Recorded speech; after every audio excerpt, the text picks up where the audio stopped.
Bismillahirrahmanirrahim. Welcome to my YouTube channel for O-level chemistry.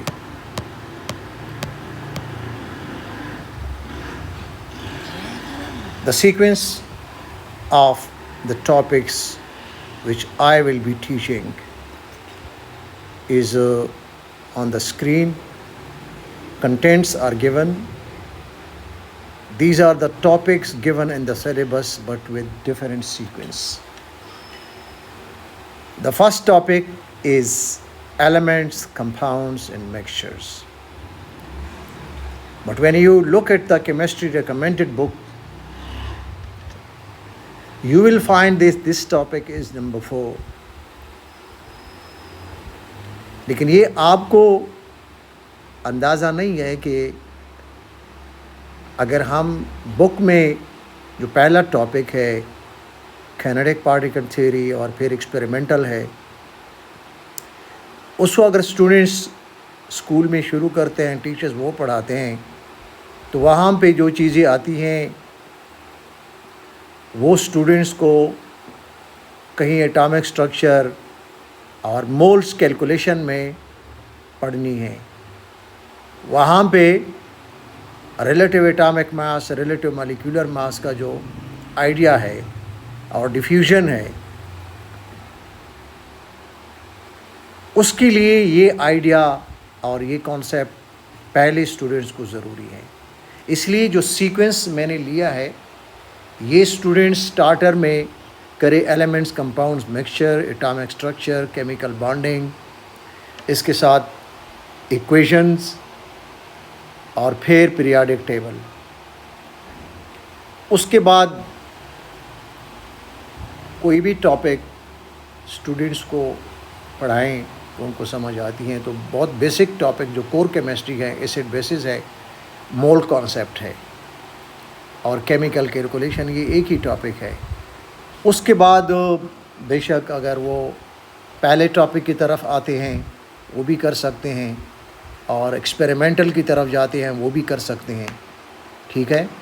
तो यहाँ तक तो ये स्ट्रेट अवे टॉपिक 1 से लेकर इसमें जो आपको स्क्रीन पे नज़र आ रहा है, ये स्ट्रेट अवे पहले स्टार्टिंग क्लास को ओ लेवल में पढ़ाएं।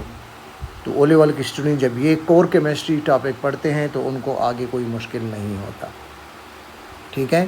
एक्सपेरिमेंटल केमिस्ट्री में फिर भी वहाँ ऐसा नहीं है कि डायरेक्ट कोई टीचर जाके केमिस्ट्री लैब में उसके प्रैक्टिकल्स डेमो कराए, बच्चों को दिखाए। वो बाद में ज़रूरी है कि जब बच्चे एक दफ़ा पढ़ लेते हैं, अच्छे खासे 3-4 टॉपिक पढ़ लेते हैं, तो उसके साथ छोटे छोटे प्रैक्टिकल्स उनको कराए जाएं तो फिर उनको समझ आती है।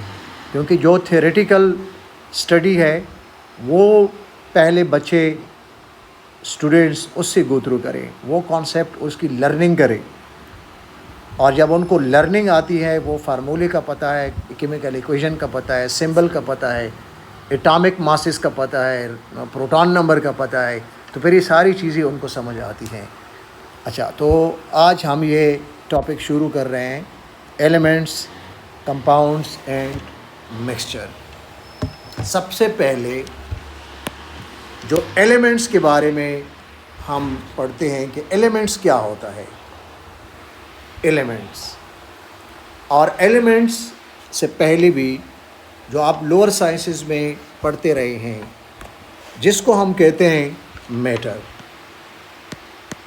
ये मैटर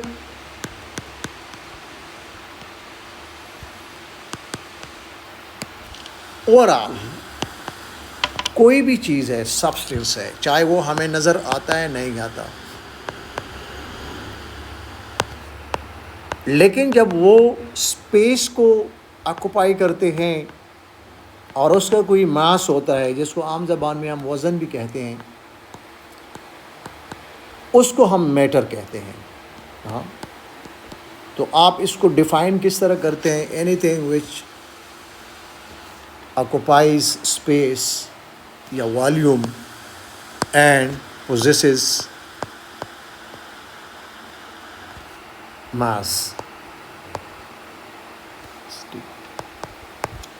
इज कॉल्ड मैटर। अब मैटर के अंदर बाकी चीज़ें हम क्लासिफाई करते हैं कि एलिमेंट सेवरल टाइप का है। इसमें एलिमेंट्स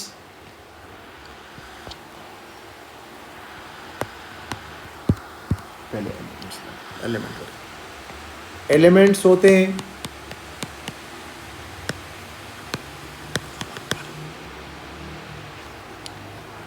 कंपाउंड्स होते हैं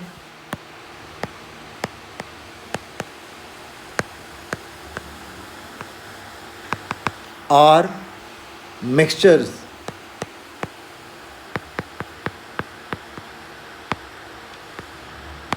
अच्छा, पहले ये बात है कि आप एलिमेंट्स और कंपाउंड्स के बारे में पहले अपना कॉन्सेप्ट क्लियर करें।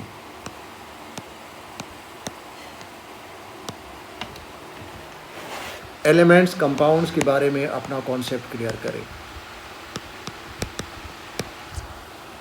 एलिमेंट्स क्या होते हैं और कंपाउंड्स क्या होते हैं और फिर मिक्सचर्स होता क्या है। एलिमेंट्स जो नेचुरली एग्जिस्ट करते हैं,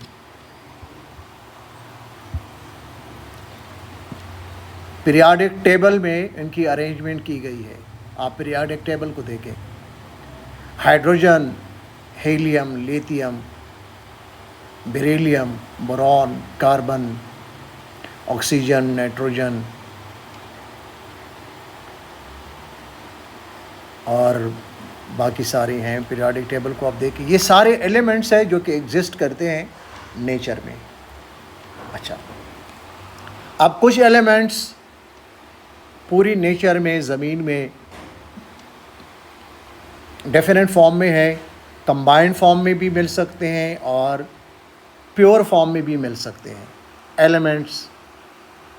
अच्छा, बाकी एलिमेंट्स एक दूसरे से केमिकली रिएक्ट करके वो जो नई चीज़ बनती है उसको हम कंपाउंड्स कहते हैं। तो कोई एलिमेंट अलोन वो प्योर होता है, प्योर फॉर्म ऑफ मैटर, और compound alone suppose to be 100% वो भी प्योर होता है। अब मिक्सचर क्या है? जैसे कि इसके इंग्लिश वर्ड मिक्सचर मिक्स से निकला है, हम चीज़ें 2-3 चीज़ों को मिक्स करते हैं, तो ये इम्प्योर होगा और इसमें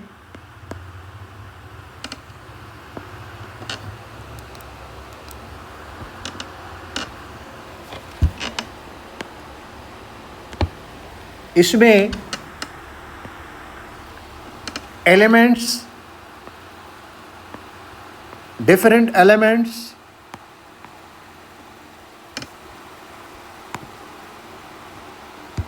एंड कंपाउंड्स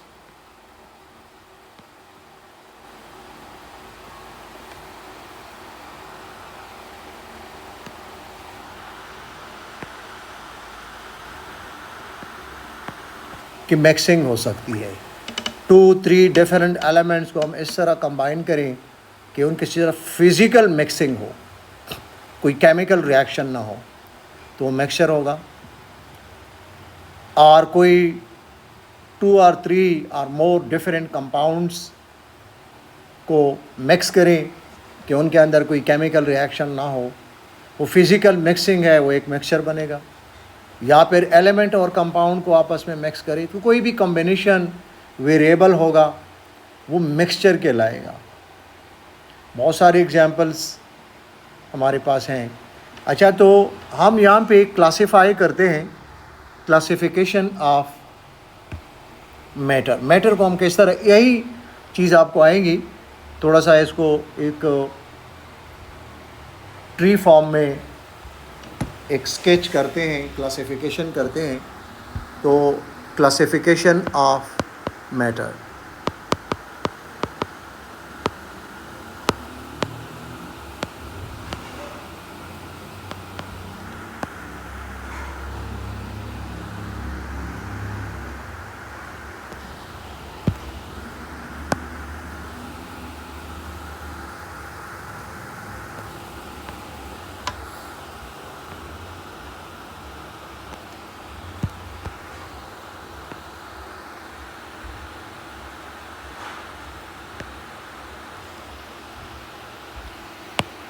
pure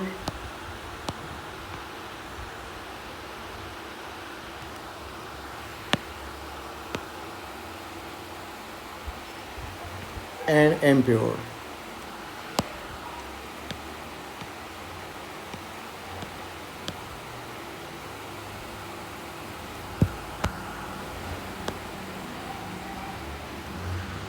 अच्छा, प्योर फॉर्म में फर्दर हम क्लासिफिकेशन करते हैं elements,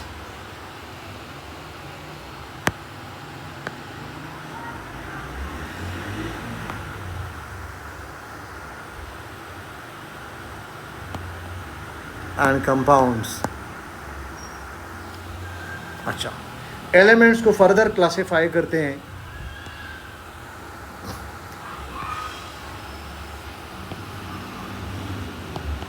metals,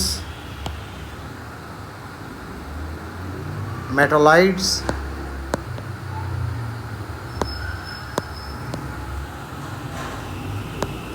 OID, O,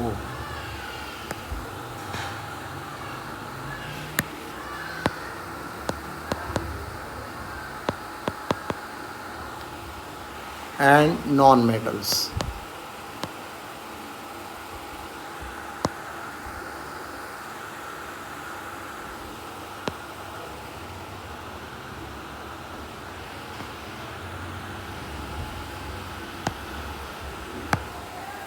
non metals. अब इनकी जो इम्प्योर फॉर्म है, इम्प्योर को हम टेक्निकल नेम से मेंशन करते हैं मिक्सचर्स। अच्छा, तो अब मिक्सचर को ज़्यादा आगे उसकी ज़रूरत नहीं है, यहाँ तक काफ़ी है कि आप मिक्सचर को करें। अच्छा, अब आते हैं हम पहले एलिमेंट को।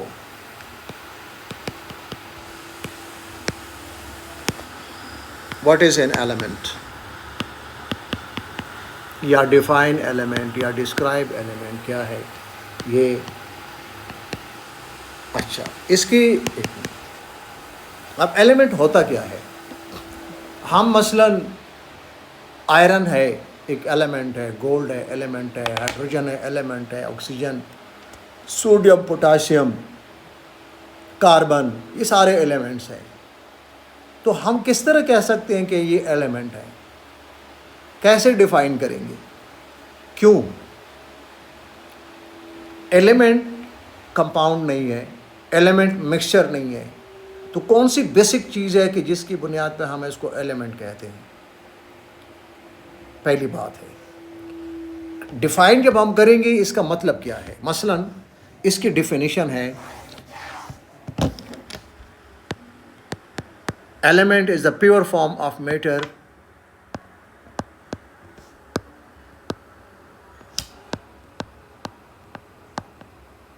pure substance which cannot be split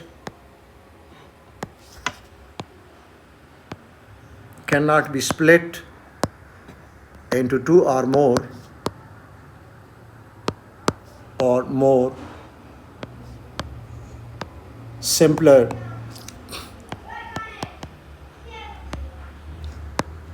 substances.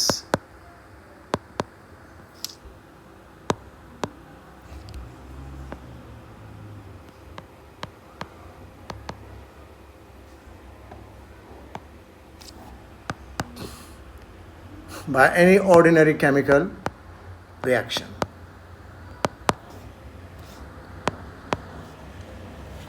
The particles, break के वाले का atoms,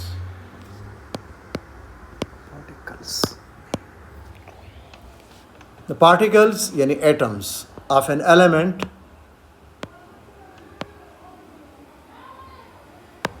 are are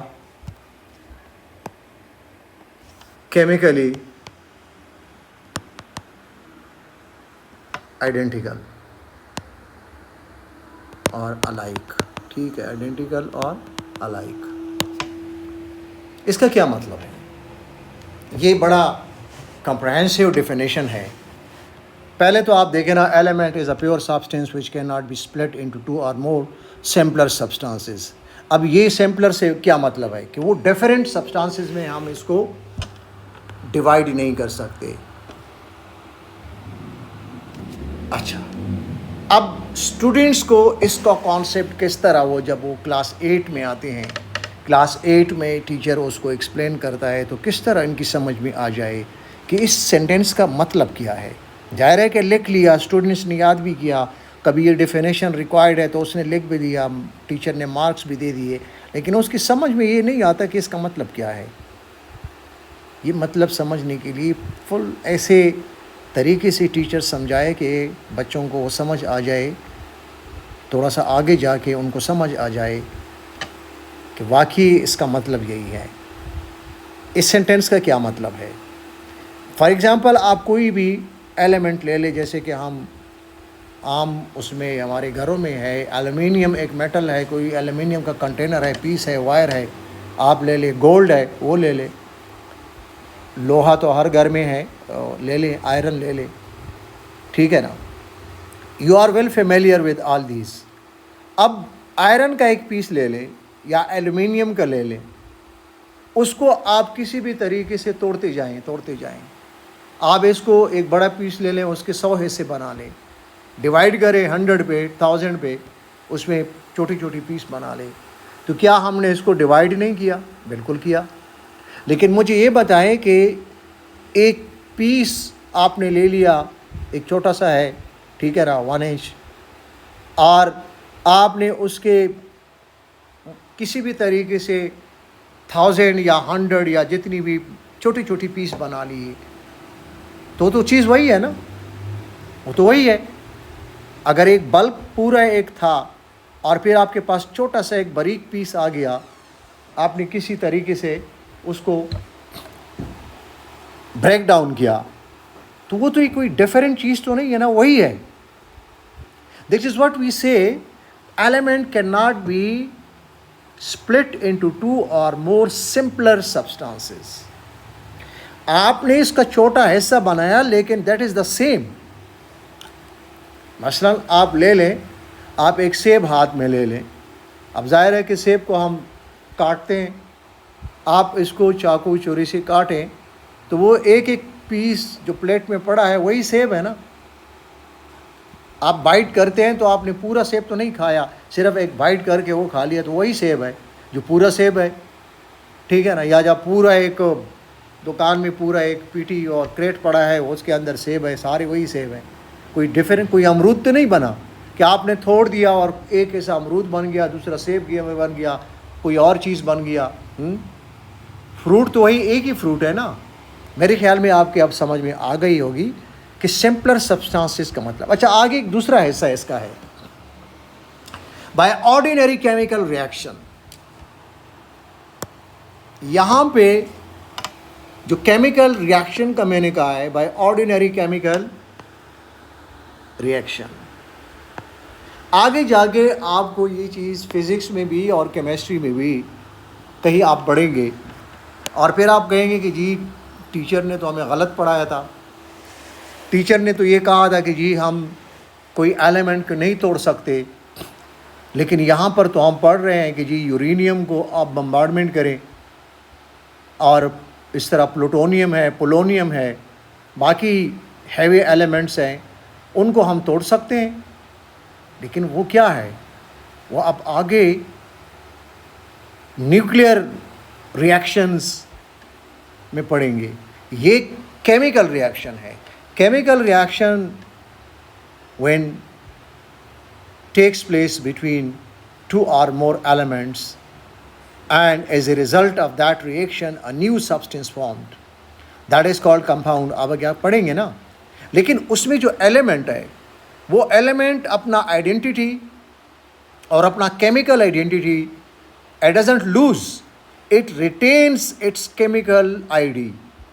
मसलन आप को कोई एग्जांपल ले लें, वाटर ले लें, वाटर H2O बना है, H2O ऑक्सीजन और हाइड्रोजन, लेकिन स्टिल हम इसका फार्मूला लिखते हैं H2O। H is the symbol of hydrogen, O is the symbol of oxygen, और इसका अपना रेशो केमिकली वही है। अगर इसको हम दोबारा स्प्लिट करें, वाटर को स्प्लिट करें, उसकी इलेक्ट्रोलिसिस करें, तो हमें दोबारा ऑक्सीजन और हाइड्रोजन मिल सकता है किसी दूसरी तरीके से, ठीक है।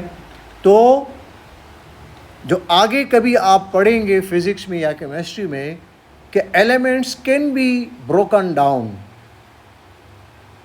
into two or more simpler substances, but that is the process that we call nuclear reactions. ये केमिकल रिएक्शन और न्यूक्लियर रिएक्शन में फ़र्क है। अच्छा, तो ये डेफिनेशन जो मैंने लिखा है इसके अंदर दो चीज़। अच्छा, फिर आगे एक और सेंटेंस है, द पार्टिकल्स यानी atoms of an element are chemically alike और आइडेंटिकल। अच्छा, ये बहुत इम्पॉर्टेंट चीज़ है, क्योंकि आप इसको रिलेट करेंगे जब हम एटॉमिक स्ट्रक्चर पढ़ेंगे, वहाँ पर आपको समझ आ जाएगी कि किसी भी एक एलिमेंट के जो द स्मॉलेस्ट पार्टिकल होता है उसको हम क्या कहते हैं, एटम। और किसी एक एलिमेंट के एटम की केमिकल आइडेंटिटी एक जैसे होती है। मसला उसका प्रोटॉन नंबर आप आगे पढ़ेंगे, प्रोटॉन नंबर अभी आपने नहीं पढ़ा, ठीक है, कि आपको समझ आती है या नहीं आती, लेकिन वो उसमें जो नंबर ऑफ़ इलेक्ट्रॉन प्रोटॉन होते हैं वो सेम होते हैं।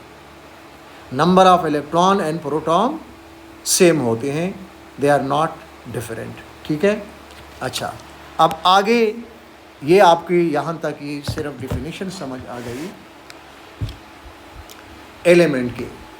अच्छा, अब एटम की डेफिनेशन आप करें, क्योंकि यहाँ पर एक चीज़ हमने एटम का कहा है, तो एटम क्या होता है। तकरीबन जो एलिमेंट की बात है आलमोस्ट वही एटम की भी बात है, लेकिन atom is just one possible existing particle of the element.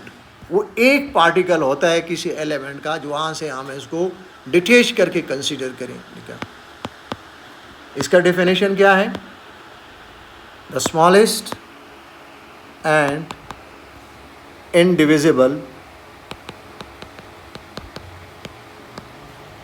indivisible का मतलब है can not be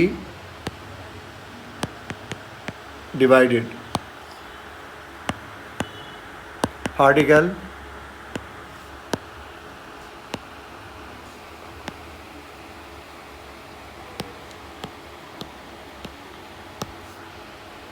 of an element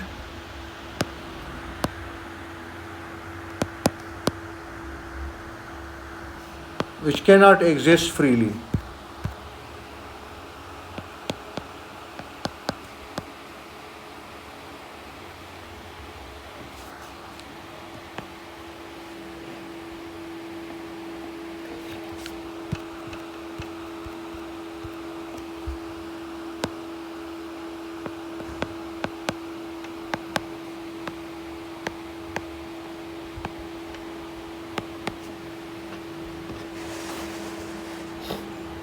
Cannot exist freely except noble gases। अब नोबल गैसेस ब्रैकेट में मैंने इसको कर दिया। आगे आप इसमें पढ़ेंगे कि नोबल गैसेस के एटम तो फ्री एग्जिस्ट करते हैं, लेकिन बाकी नहीं करते। वो क्यों करते हैं उसका भी रीज़न आपको आ जाएगा। अच्छा, अब ये एलिमेंट की डिफिनेशन और इसकी एटम की डिफिनेशन ऑलमोस्ट वही है, ठीक है, लेकिन यहाँ सिर्फ हम एक पार्टिकल की बात करते हैं और वहाँ element as a whole bulk में, ठीक है, उसकी ये बात हम करते हैं। अच्छा, तो बहुत बेसिक है कि ये टॉपिक, और आप फिर एटॉमिक स्ट्रक्चर के साथ इसको रिलेट करें। अच्छा, अब नोबल गैसेस की एग्जांपल आप ले सकते हैं।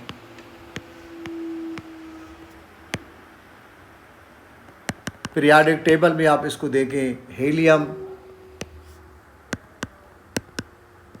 नियॉन, सिंबल सिर्फ लेके आप आर्गॉन, के krypton, XE xenon, RN radon. ठीक है। अच्छा, अब लिखें हम केमिकल सिंबल्स ऑफ एलिमेंट्स।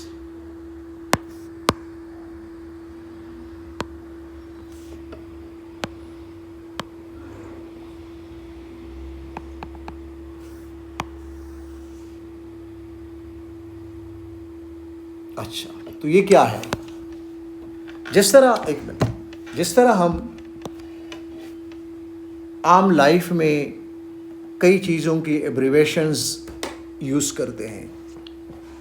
मसलन आप लिखें UNO, United nation organisations, HBL, हबीब बैंक लिमिटेड, UBL, या कई सिटीज़ के नाम इस तरह हम एब्रीवेशंस कह के लिखते हैं। तो ये शॉर्ट नेम्स हैं, सिंबॉलिक है। लेकिन ये सिर्फ एब्रीवेशंस नहीं है, ये बड़ा इम्पोर्टेंट है। ये पूरा जो एलिमेंट को हम रिप्रेजेंट करते हैं उसके सिंबल से, उसकी केमिकल आईडी है, ये मैथमेटिकल है। इसको हम कैलकुलेशंस, फार्मूला राइटिंग और केमिकल इक्वेशंस, कैलकुलेशंस, पूरी केमिस्ट्री इसके ऊपर बेस करती है। ये बहुत इम्पोर्टेंट है।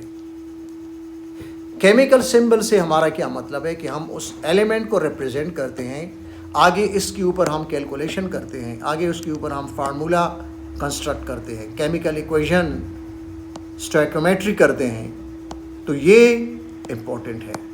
अच्छा, when you look at the periodic table, तो वहाँ पे आपको इंग्लिश लेटर्स के एब्रीवेशंस, सिंगल लेटर्स या डबल लेटर्स, और सम टाइम बिल्कुल आगे जाके थ्री लेटर्ड भी हैं, लेकिन उसके साथ आपको नहीं जाना पड़ेगा।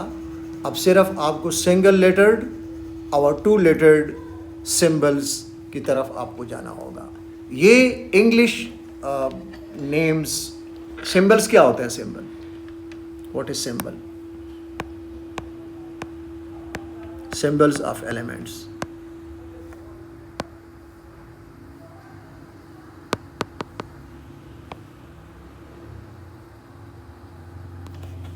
The English letters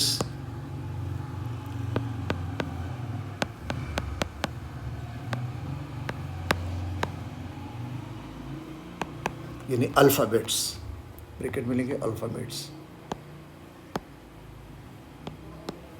taken from the names of elements in English and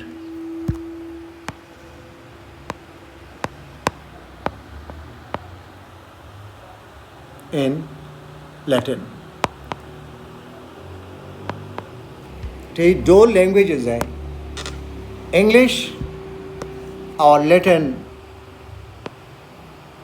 जिसको हम लातीनी ज़बान कहते हैं।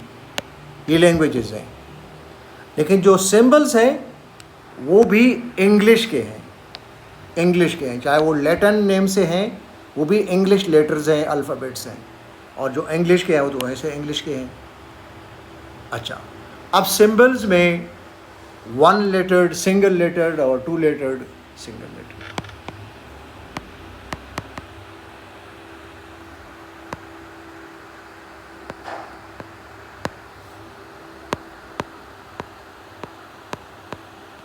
एग्जाम्पल,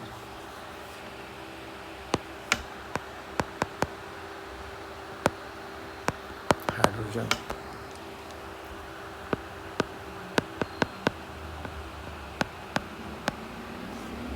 H,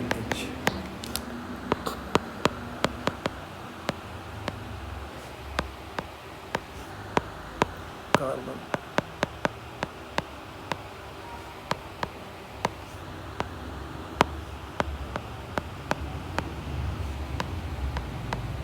तो ये आप सारे देख रहे हैं, hydrogen H, oxygen O, nitrogen N, carbon C, capital C, sulphur capital S।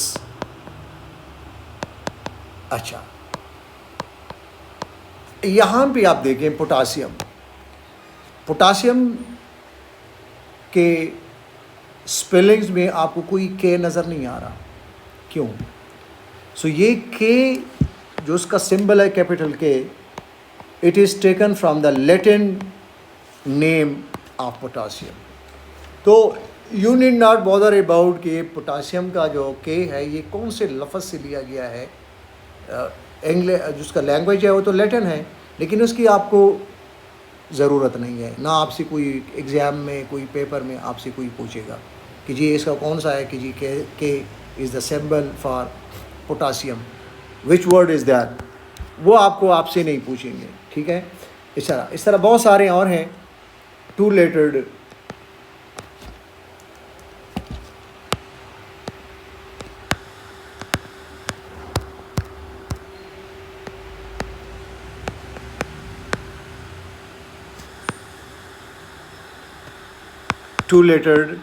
symbols,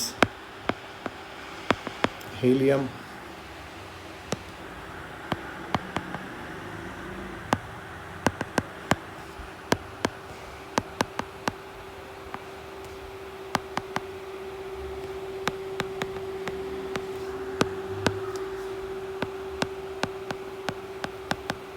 chlorine, small, welcome.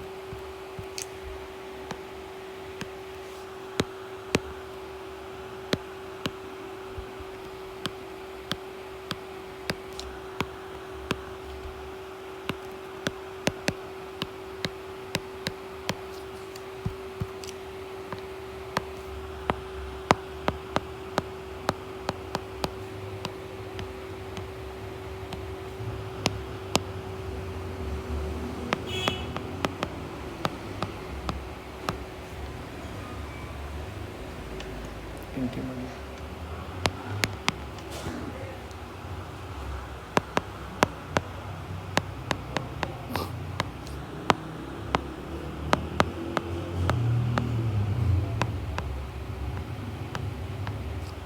Iron, nickel iron, silver.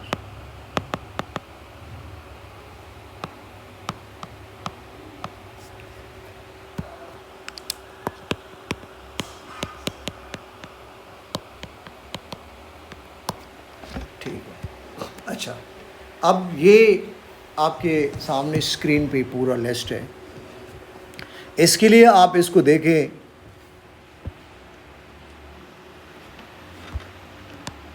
See the periodic table, पूरे सारे सिंबल्स के लिए आप पीरियाडिक टेबल को देख के चेक करें, ठीक है। ये कुछ आपको एलिमेंट्स का आइडिया हो गया है। ये ज़रूरी है, बहुत ज़रूरी है। क्यों? ये तो मेरा ओवर द ईयर्स एक्सपीरियंस है कि कभी कोई सिंबल का कोई फार्मूला लिखना था बच्चे ने, और वहाँ पर फार्मूले में क्या लिखा, गलत लिखा, ठीक है। जहाँ पर सेकंड लेटर आपको स्मॉल में लिखना पड़ेगा व्हेन टू लेटेड सिंबल होता है, ठीक है। अच्छा, आपको कम से कम जो शुरू में फर्स्ट 20 एलिमेंट्स उनके सिंबल से गो थ्रू करना चाहिए। वैसे भी पीरियाडिक टेबल की कॉपी होती है एग्ज़ाम में, जो भी आपका पेपर होगा केमिस्ट्री का, copy of the periodic table would be attached and you can use that. आप आसानी से उसको कर सकते हैं। लेकिन आप कॉपी भी यूज़ करें, पीरियाडिक टेबल भी यूज़ करें, लेकिन आपको आइडिया नहीं है, कॉन्सेप्ट नहीं है, तो वहाँ पर भी आप गलती करते हैं, बहुत गलती। देखें ना, मेरा एक्सपीरियंस स्टूडेंट के साथ है कि पीरियाडिक टेबल पास होता है, कॉपी अटैच होती है, फिर भी वो जाके मिस्टेक करते हैं। क्यों करते हैं? क्योंकि उनकी प्रैक्टिस नहीं होती, तवज्जो से पढ़ा नहीं है, कॉन्सेप्ट्स नहीं है, पूरा इन्फॉर्मेशन नहीं है, तो फिर जाके उनको ये प्रॉब्लम हो जाता है। अच्छा, अब हमने एक चीज़ को आगे जो क्लासिफाई किया था कि elements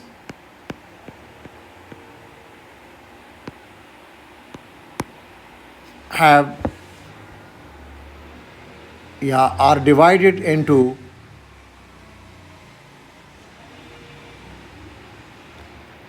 metals,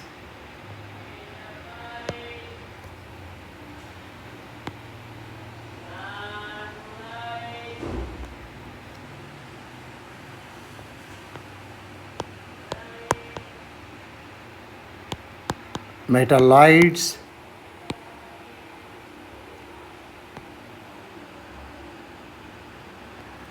and non-metals.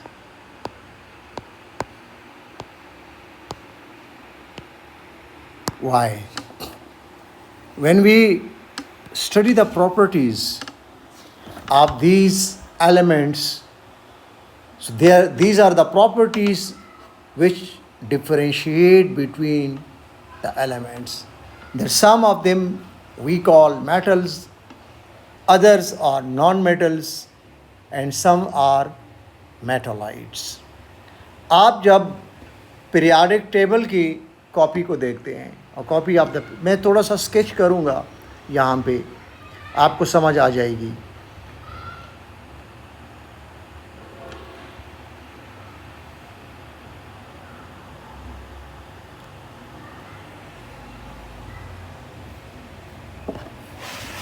Table book रानी रहा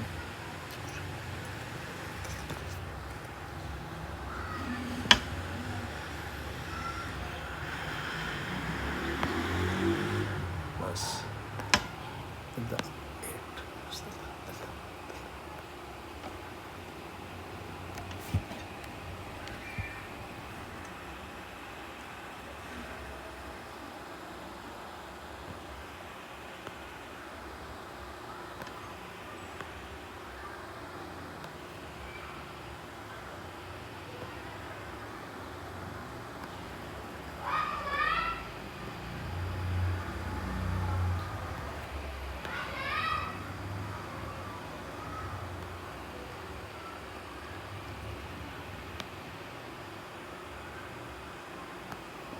ओके.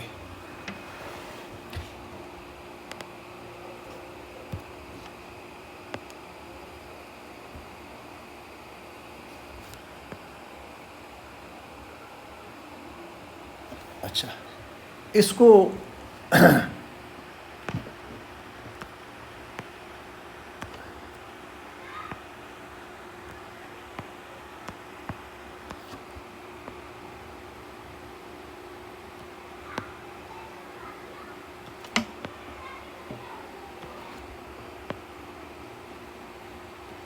यहाँ से अगर हम स्टार्ट लेंगे,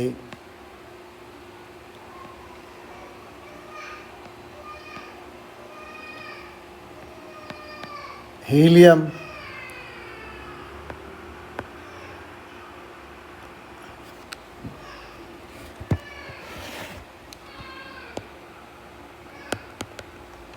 hydrogen, helium, lithium, beryllium,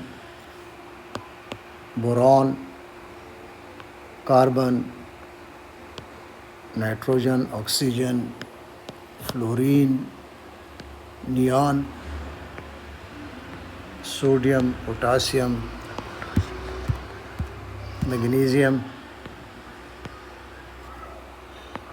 aluminium, silicon, phosphorus, sulphur, chlorine, argon. बाकी ज़रूरत नहीं है. अच्छा, यहाँ पे एक आप देखेंगे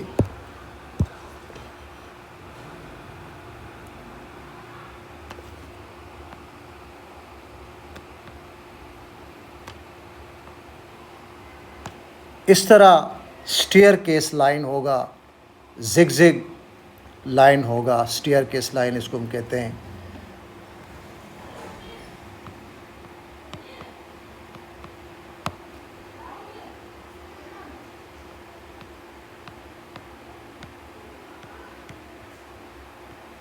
स्टेयर केस लाइन.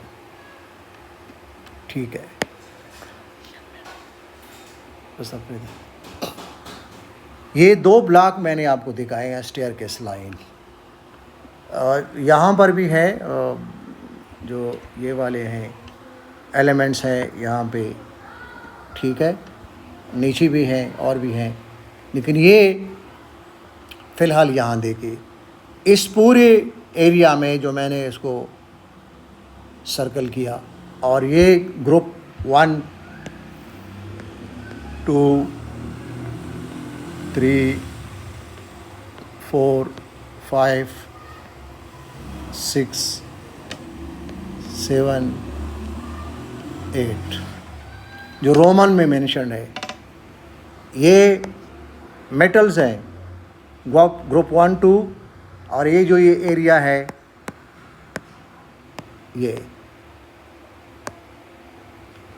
ये नॉन मेटल्स है जो अभी हाईलाइट किया। ये नॉन, इस स्टेयरकेस लाइन के राइट साइड पे ये सारे नॉन मेटल्स हैं। स्टेयरकेस लाइन के साथ क्लोज़र दोनों साइड पे ये जो हैं इनको हम मेटालाइट्स, ख़ास करके जो राइट साइड पे हैं, मसलन सिलिकॉन है, ठीक है, फिर फास्फोरस के नीचे जो है, पीरियोडिक टेबल को आप देख के वहाँ से बता सकते हैं, ये मेटालाइट्स कहलाते हैं। यानी इनकी जो प्रॉपर्टीज़ है कंबाइंड है मेटल्स और नॉन मेटल्स की। और फिर जो मेटल्स है, देयर आर सर्टेन प्रॉपर्टीज़ कि जिसकी बेस पे हम ये कहते हैं कि मेटल्स हैं, और इसके अपोजिट जो प्रॉपर्टीज़ होंगी वो नॉन मेटल्स की होंगी। अब कुछ प्रॉपर्टीज़ ऑफ मेटल्स की जो आप यहाँ भी पढ़ेंगे, मेटल्स की चैप्टर में भी पढ़ेंगे, ये मैं इनकी लिस्ट आपको दे रहा हूँ। अब देखें, metals are shiny, properties of metals.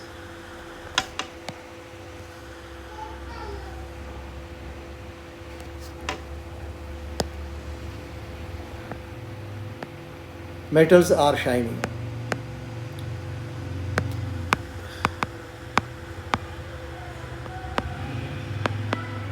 उसको लस्ट्रस भी कहते हैं, लस्ट्रस।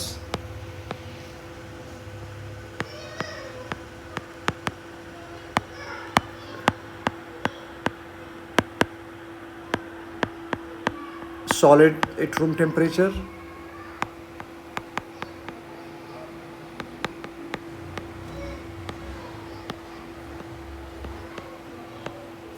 मरकरी है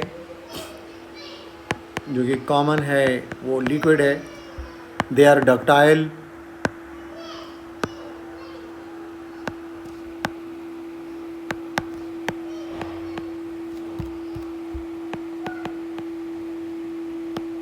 Can be drawn into wires, they are malleable,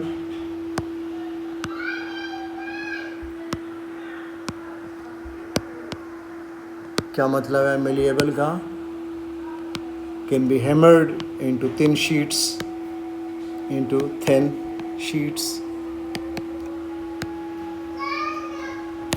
ये देखें, अच्छा,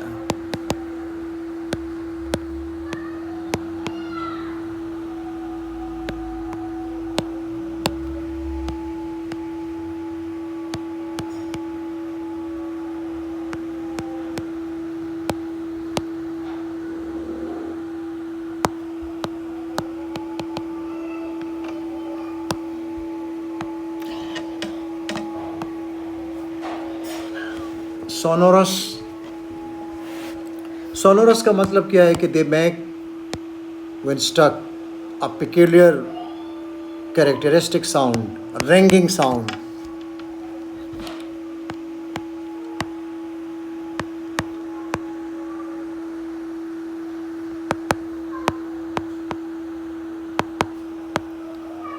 High melting points and boiling points, except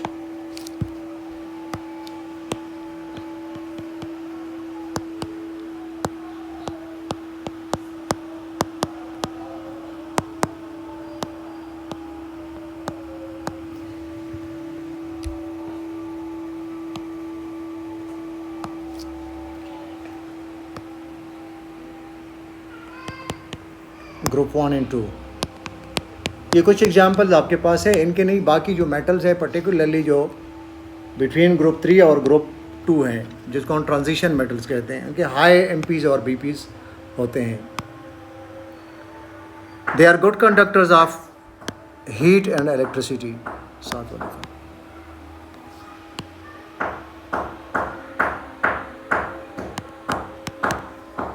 heat and electricity.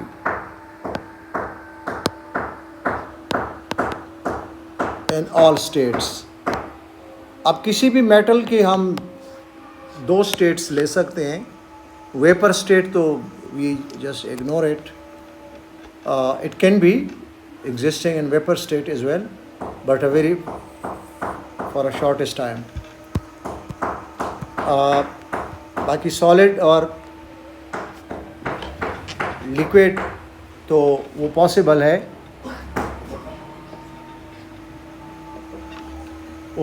है, तो उसमें किसी भी फॉर्म में ये गुड इलेक्ट्रिकल कंडक्टर होते हैं।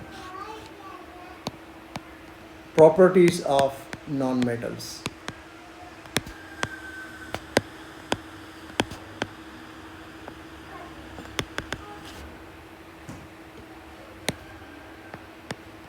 They are dull in appearance, यानी नॉन लस्ट्रस।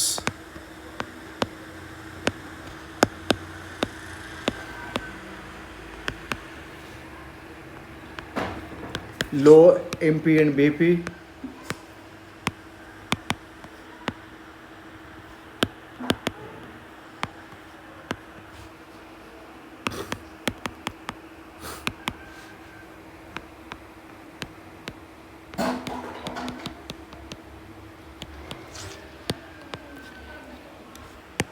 ब्रिटल।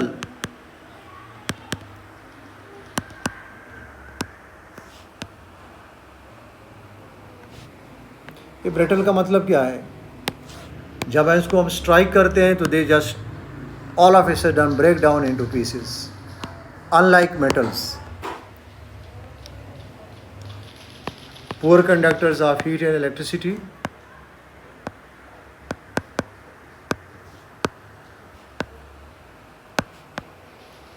यहाँ पर भी एक्सेप्शंस हैं। कार्बन, ग्रेफाइट और सिलिकॉन सेमीकंडक्टर है। कार्बन जिसकी ग्रेफाइट फॉर्म है, नॉट ऑल फॉर्म, और सिलिकॉन सेमीकंडक्टर के तौर पे इस्तेमाल हो सकते हैं। अच्छा,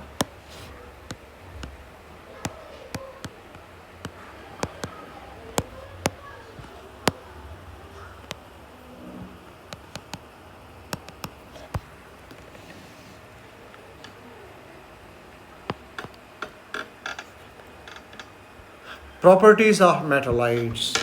Their properties are intermediate of metals and non-metals.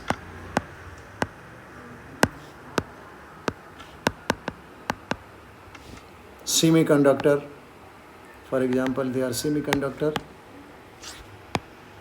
Semiconductor हो गया।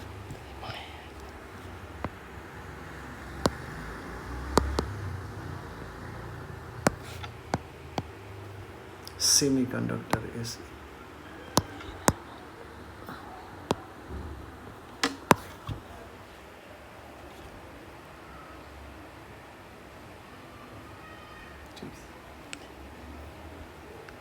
they are also brittle.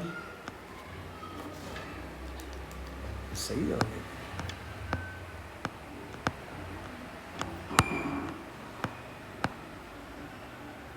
Brittle,